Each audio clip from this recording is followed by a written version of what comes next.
Hey guys, what's up beautiful people? It's your girl Nadia Official. Now, I not even know how to start that video to be honest, but I will just talk what on my mind and be as honest as possible. Now, these past week have been really difficult for me. My ex-husband has passed away and he passed away suddenly. Like I was not expecting this. This is like me get thrown a curveball. Like I don't know what to do. It's like I don't know how to move forward. I don't know what to do. I am at a loss for words. I am at a loss for everything. I am lost. To be honest, I'm not afraid to admit that I'm lost. Now, for the past couple of years, we've been through a divorce and we've been through custody in and out of court for custody and disagreement with regards to how our son should be raised and all of these things, you know. For me personally, I threw in the towel 3 years ago, and I'm being honest with you guys. I had custody of my son. The court gave me custody and I was having difficulty with school in France. I was having difficulty to get integrated into the French society and all of that. So I was really busy and it was a challenge to be balancing all that was going on and to balance taking care of my son. So I call my ex-husband and I tell my ex-husband, look, I don't want to do this all my life. I don't want to be fighting all my life. I don't want to be doing this all my life. So I look at him and I tell him no more fighting, no more court, no more none of that. Let's just work together for, you know, the benefit of our son. Like, me not see the point of fighting. Like, I throw in the towel and say, enough. You understand? So I said to him, like, the most stable environment for our son at this moment would have been for my son to stay at his grandparents, because my ex-husband, he have his dream of living an expatriate life and he was not ready to give up that lifestyle. You understand? And he had this crazy idea in his head that he want to continue to live expatriate life with my son. And I was like, hell no, that's not gonna happen. My son needs stability in his life. My son need to know that he have a stable environment and surrounded by people who love him. I don't want my son to be traveling from country to country to country to country and having different nannies taking care of him. No, I don't want that life. No, and I understand that maybe some of you guys might not understand what an expatriate is, but an expatriate is a person who travel from one country to another country for work. So for example, you could be, like in our case, 6 months in Ethiopia living and working, and then you probably move to Qatar for 1 year living, working. You probably move to Australia for 2 years living, working. So that's the expatriate lifestyle. And my ex-husband wasn't ready to give up that lifestyle, and he had this crazy idea that our son would basically live this lifestyle with him, where traveling from one country to another country, and him is a single man with a baby, because at the time my son was maybe, I don't know, 3 years old or something like that, and he wanted to take a 3-year-old child to him as a single man, moving from place to place and having nannies, different nannies taking care of our son. And I was like, hell no, that's not gonna happen. You understand? So for me, I was hell-bent on finding a stable environment for my son. And since him not stable and me personally having difficulty to live here in France, to adapt in France, you understand me? I try to say I was going to school at the time. I was trying to learn French and all of these things. So I called him and I said, enough of this fighting, enough of this war, and let's just provide a stable environment for our son. And at this moment, it's not the ideal situation, because In my heart, I don't want my son to be at his grandparents, but it is the most suitable, stable environment in that moment for him. So I threw in the towel, and even though I had custody, I gave over my son to his grandparents to live. Now, while I give over my son to his grandparents to live and have this deep talk, this deep conversation with my ex-husband, say, finish with the courthouse, me tired, you know? Me tired, me throw in the towel, me don't want to fight no more, me don't want to do this for the rest of my life. You know, I said the man go behind my back and carry me go court and tell the judge, say, me carry the picnic come drop off and grandparents' house and parents' them house and just leave my child and abandon my child and him want custody and and blah blah blah. And I'm like, yo, like, why are we doing this? Like, I thought we had an agreement that this was the best solution for our son. Like, why are we back in court? And we did it and we fight it out until finally the judge said, listen me, the child is established there, the child is going to school there, and everything is okay for the child there, so make the child stay there. Like, if you want custody of the child, we can give you custody, but you cannot leave the town that the child live in. That's what the judge says. And my ex-husband was so angry. He was so angry.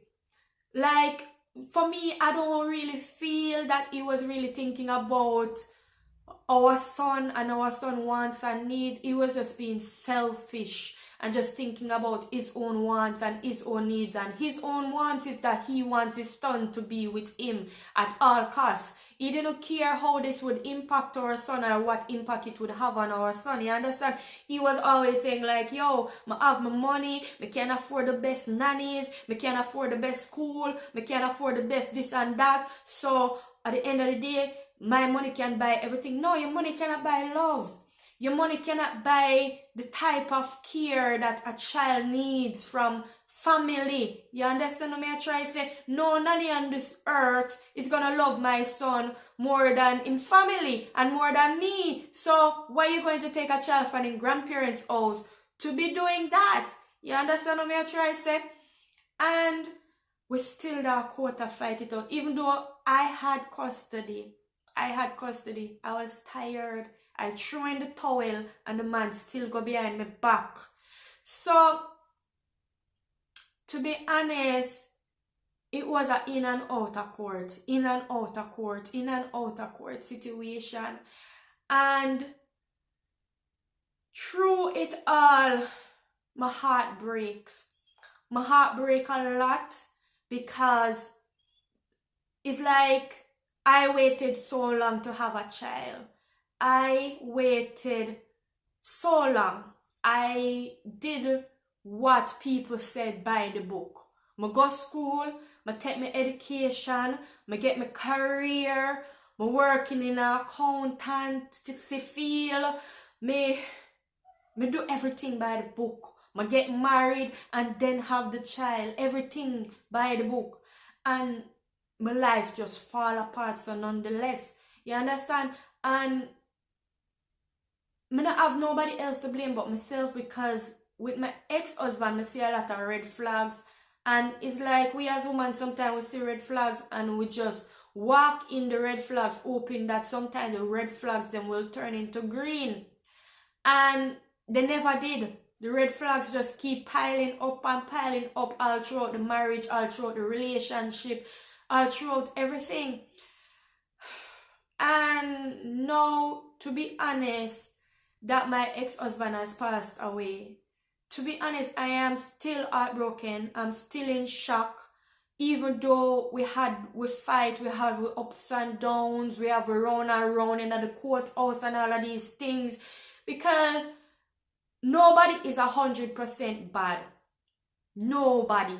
So I'm not gonna sit here and tell you my ex-husband was 100% bad. Him have him ways and stuff like that, but he also had good in him as well.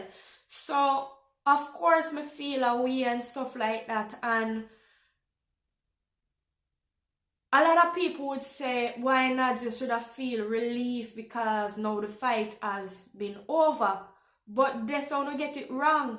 Because when I got the news that my ex-husband passed away, I was in shock.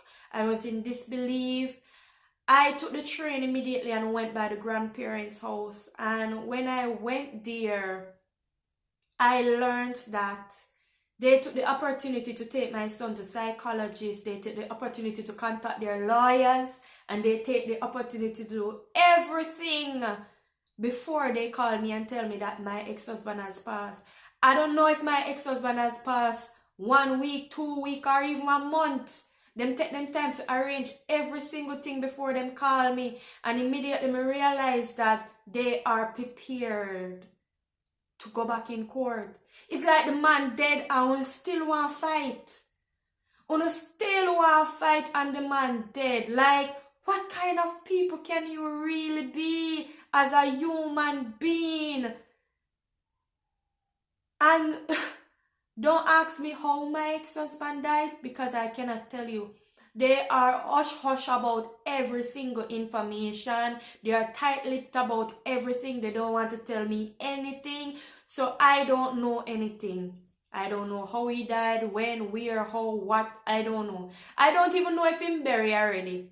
Because the way how them take them time to contact lawyers, psychologists and all of them something there, for all I know him could have even buried already and I don't even know and get invited. And even I'm not holding my breath to get invited because to the way how I see them a move and to the way how I see them a deal with me, I realize, listen, this fight is not over. This battle is not over. Them just still bitter and angry and still I go carry me go court and still I go fight and still I go on with a bag of things. So I not expect nothing but that from them.